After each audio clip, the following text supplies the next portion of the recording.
welcome to another episode of Bears News Network. I'm your host, Mike Anderson, where we give you guys the latest Chicago Bears news and rumors, and also the number one YouTube channel that give out prizes and tickets to our subscribers. So if you are a Chicago Bears fan, free of charge, doesn't cost you anything. Hit that subscribe button if you're watching and join the Bears News Network family. We appreciate all the love and support. Like I said, we're trying to get to 200 plus subscribers.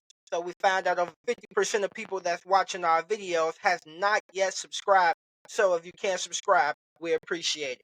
Let's get right into it, man. A lot of crazy things happened in the last few days over Hallis Hall with the Chicago Bears. Um, Man, where do I start? Let's start first in getting out. Alan Williams resigns as the defensive coordinator for the Chicago Bears. He said that he resigns due to health and family reasons. There was a lot of rumors out talking about Hallis Hall being raided and a whole bunch of other things.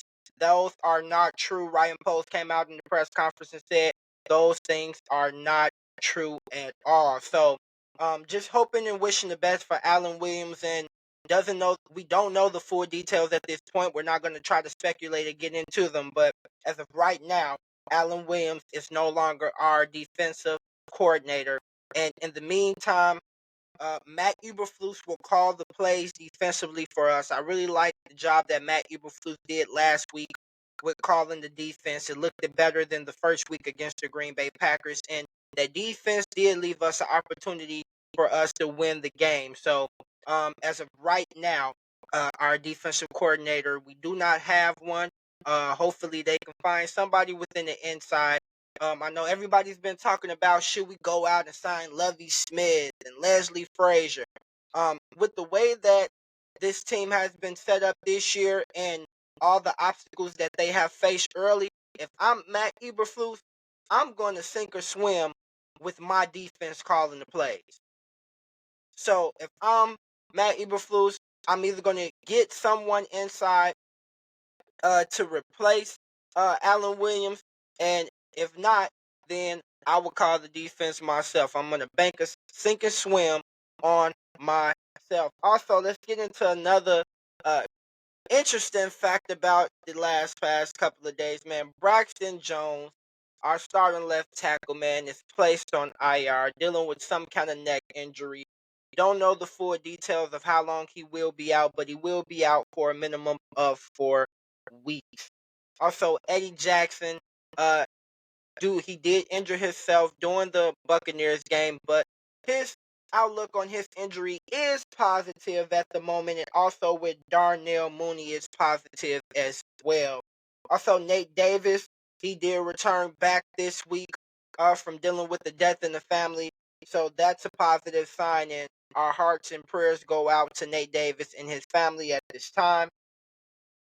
And man, that sums up the injury news and what's going on with that, man. Now let's get into what Justin Fields said. Said he's been feeling a little bit robotic in this press conference. I know everybody's been hearing about it. And Courtney Cronin asked him why, and he said it could be the coaching. A lot of people took that a lot of different ways. Um, how do I feel about Justin in his comments? I wish Justin could have kept it in house. Um, I don't think he meant to say that, and because now the media has switched around and made it a whole negative thing. What I took away from it is basically at this point in time, the things that Justin likes to does well and the things that they want him to do offensively is just not gelling at the time, and they need to come to some kind of medium to meet in the middle. Take what Justin does well and take the offense and gel it around your quarterback. That's what I think Justin was really referring to. How at this point in time, he wasn't saying that the coaches is just, he wasn't necessarily saying that it's Luke Getzey and the coaches. What he was saying at this time, the coaching is a lot for him to take in, along so with him trying to be a pocket passer quarterback and at the same time be able to use his skills with using his legs and RPOs and bootlegs, which makes him feel comfortable with getting into a rhythm of the game. So that's what I took away from it, I know a lot of people have a lot of negative things. Yeah, he did say the coaching. Now, don't get me wrong, coaching has something to do with this. And Justin took full responsibility upon himself to say that he does need to play better. He knows that he needs to play better, no doubt about it. But you have to scheme up an offensive plan that fits your quarterback strengths. And when you do that, that makes your quarterback feels comfortable and can play a comfortable and in a free game. He said he wants to play free. And this week he's just going to say F it and go out there and just do him. So I didn't look at it as too much of a negative thing that the media and everybody else is trying to portray it as. I took it as right now, like Ryan Poles said in his press conference, he's a young quarterback right now in the third year in the NFL. Everywhere he's been since high school has been a winning organization. He's been a winner. And now you come to here at a pro level, and now you're at the bottom tier, and you haven't been winning. That's that's messing with his mental.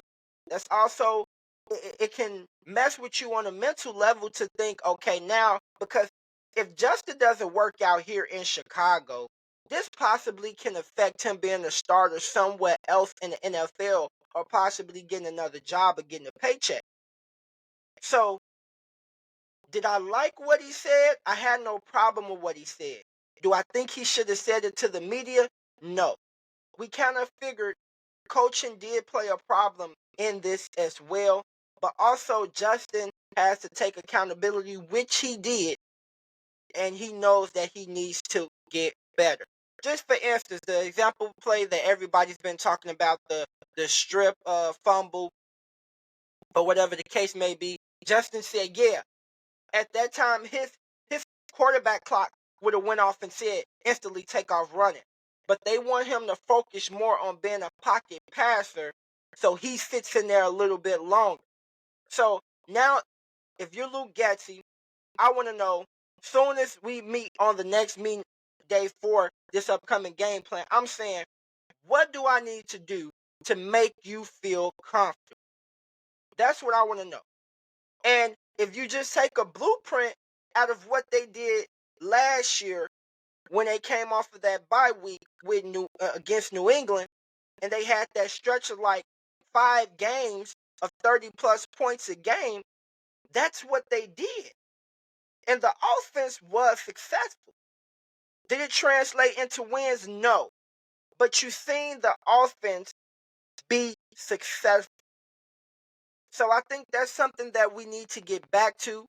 Go back and revisit the game plan and take a page out of the book of what we did last year against New England and just try to expand and develop off of that with his development.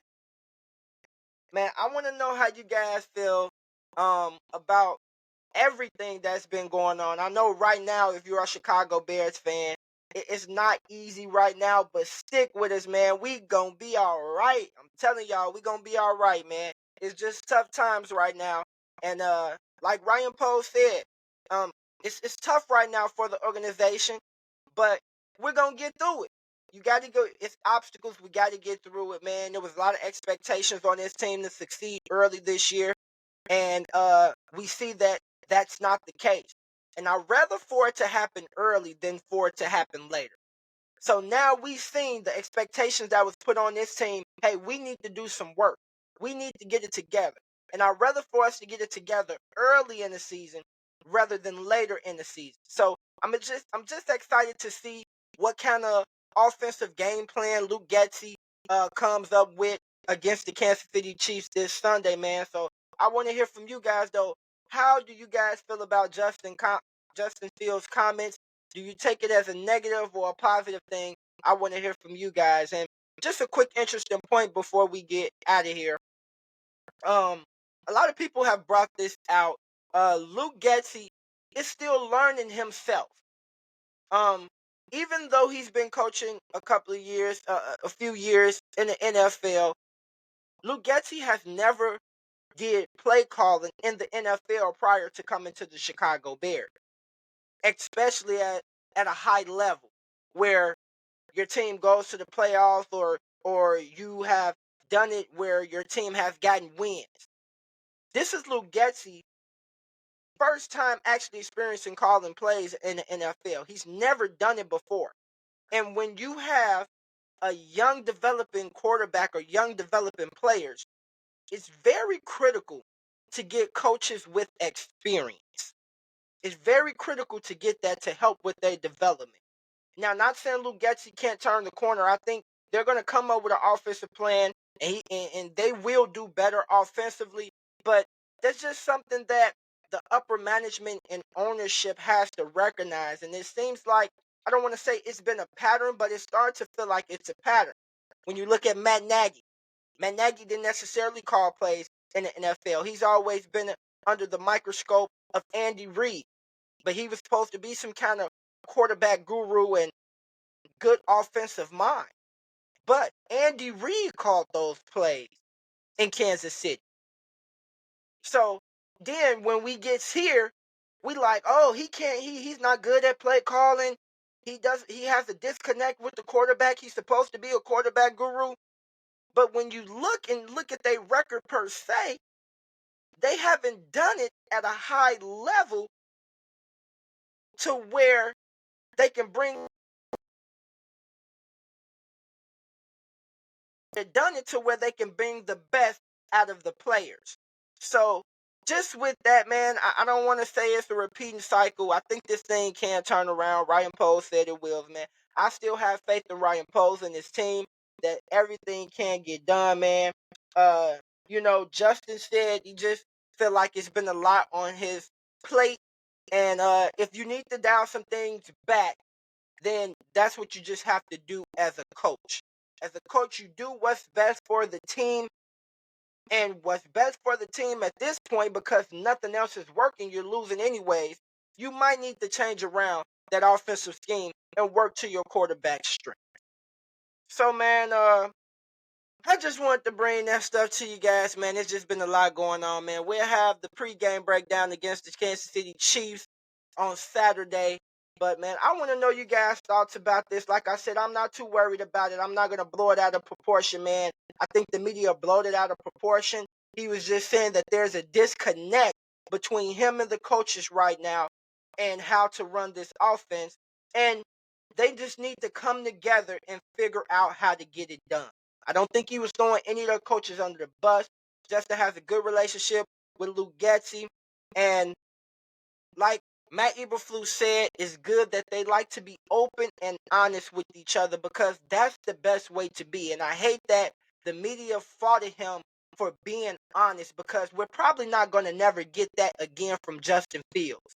And that's the poisonous of the media. So that's how I feel about it, though. This is just my opinion, man. But let me know how you guys feel about it. Like I said, man, it's crazy to be a Bears fan, but stick with us, man. We appreciate all the love and support, man. If you are a Chicago Bears fan, through the good and the bad, man, hit that subscribe button, because we got more news coming to you guys, man. Like I said, we'll have the pregame breakdown between the Kansas City Chiefs against the Chicago Bears, man, this Saturday.